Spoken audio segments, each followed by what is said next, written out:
প্রিয় দর্শক, সাজ্জাদ কাদিরের শুভেচ্ছা নিন। এই মুহূর্তে আপনাদের সামনে কথা বলতে এসেছি দোভালের সাথে দিল্লি বৈঠকের কয়েকদিনের মধ্যে দোহায় উড়ে গেলেন কেন খলিলুর রহমান, এই প্রসঙ্গটি নিয়ে আপনাদের সামনে এই মুহূর্তে কথা বলবো। আপনারা জানেন যে বাংলাদেশের এনএসএ ন্যাশনাল সিকিউরিটি অ্যাডভাইজার বা জাতীয় নিরাপত্তা উপদেষ্টা খলিলুর রহমান গত 18 থেকে 21 তারিখ দিল্লি সফর করেছেন এবং দিল্লি সফর করে ভারতের জাতীয় নিরাপত্তা উপদেষ্টার সাথে বৈঠক করাটা সবচেয়ে গুরুত্বপূর্ণ বিষয় ছিল। সেখানে এই অঞ্চলের নিরাপত্তা সম্মেলন, তার থেকে বড় বিষয় ছিল দোভালের সাথে বৈঠক করা।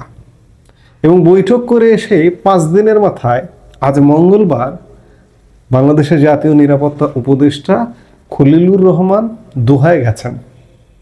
দোহা খুব গুরুত্বপূর্ণ বাংলাদেশ ষড়যন্ত্রের, বিশেষ করে মার্কিন সাম্রাজ্যবাদী ষড়যন্ত্রের মূল কেন্দ্র হচ্ছে দোহা। এই দোহার মাটি থেকেই বাংলাদেশকে কেটে কুটে চাষবাস করবার নানান রকম পরিকল্পনা শুরু থেকেই হয়েছে। আওয়ামী লীগ সরকারের পতনের আগে থেকে এবং এখন পর্যন্ত মূল কেন্দ্র। মার্কিন কর্মকর্তারা ওখানেই আসেন, ওখানেই থাকেন এবং মধ্যপ্রাচ্যের সবচেয়ে বড় মার্কিন সামরিক ঘাঁটি কিন্তু কাতারের দোহায়, এবং সেখান থেকে পরিকল্পনা হয় চারপাশ দিয়ে। এই খবরগুলো দিচ্ছে ভারতীয় গণমাধ্যম নর্থ ইস্ট নিউজের চন্দন নন্দী আজকে একটি স্টোরি করেছে। সেই স্টোরি সূত্রে জানা যাচ্ছে যে খলিলুর রহমান কাতার এয়ারওয়েজের একটি ফ্লাইট নম্বর QR639, এই ফ্লাইটে তিনি আজকে মঙ্গলবার 25শে নভেম্বর দোহার উদ্দেশ্যে উড়াল দিয়েছেন এবং ধারণা করা হচ্ছে যে মার্কিন কর্মকর্তাদের সাথে দেখা করার পর আগামী 28 নভেম্বর শুক্রবার তিনি দেশে ফিরবেন।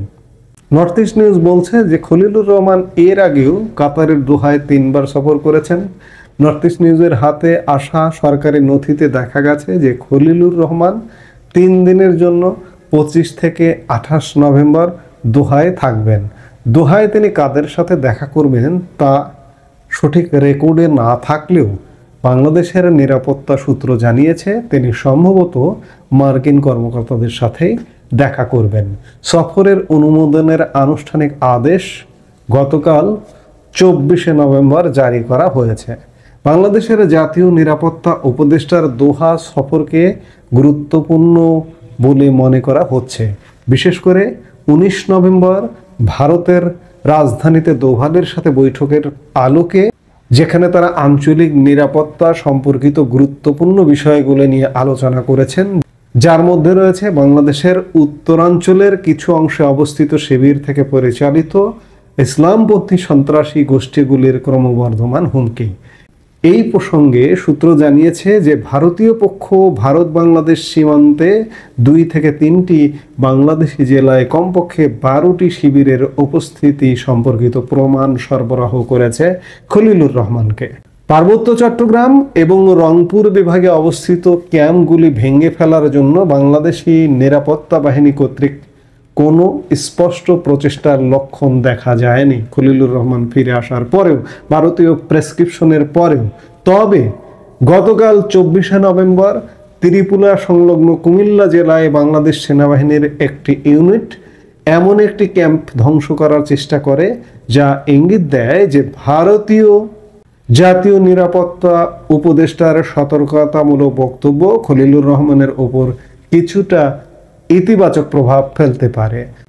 তবে আরও আকর্ষণীয় বিষয় হলো যে খলিলুর রহমানের দোহা সফর, যা গত বছরের আগস্টে বাংলাদেশের শাসন পরিবর্তনে ভূ রাজনৈতিক প্রভাব ঘনিষ্ঠভাবে পর্যবেক্ষণকারী মার্কিন নিরাপত্তা কর্মকর্তাদের জন্য একটি গুরুত্বপূর্ণ স্থান।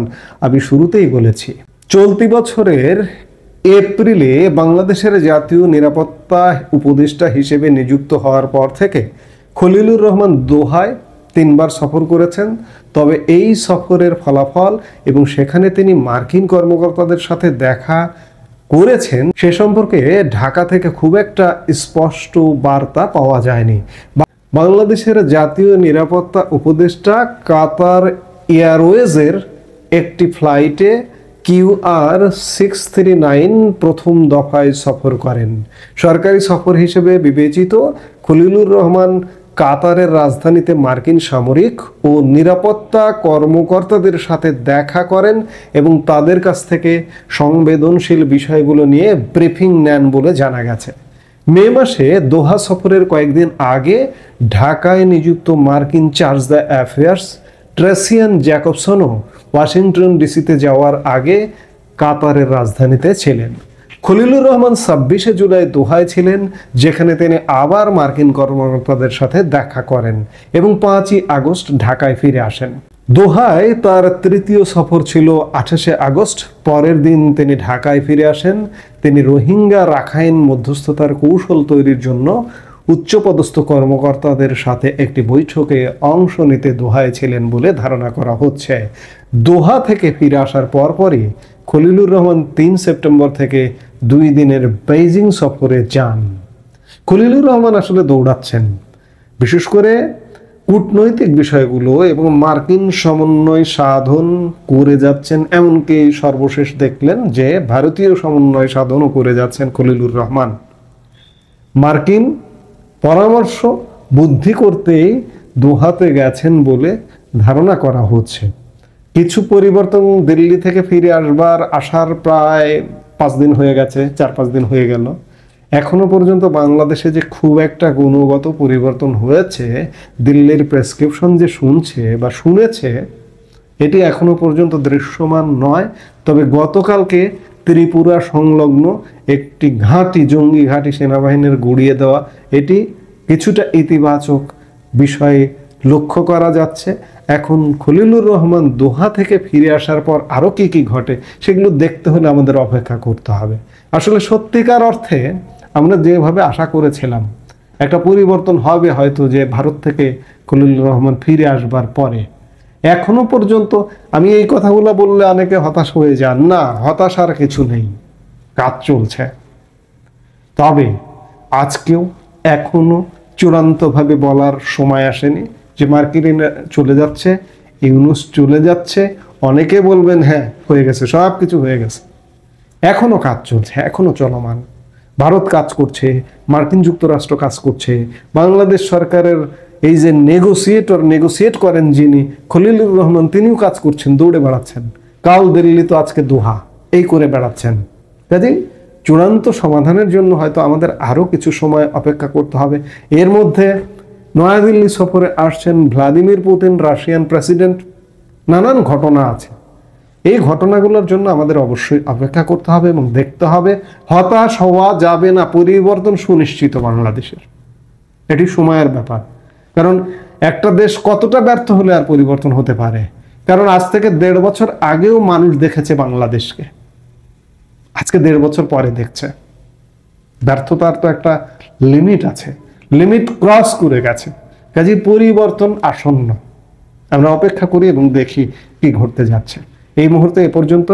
সবাই ভালো থাকুন, সুস্থ থাকুন। আমাদের ভিডিওগুলো নিয়মিত পেতে সাবস্ক্রাইব করুন Sajjad Kadir and the legends YouTube channel এবং লাইক, কমেন্ট, শেয়ার করে সাথে থাকুন।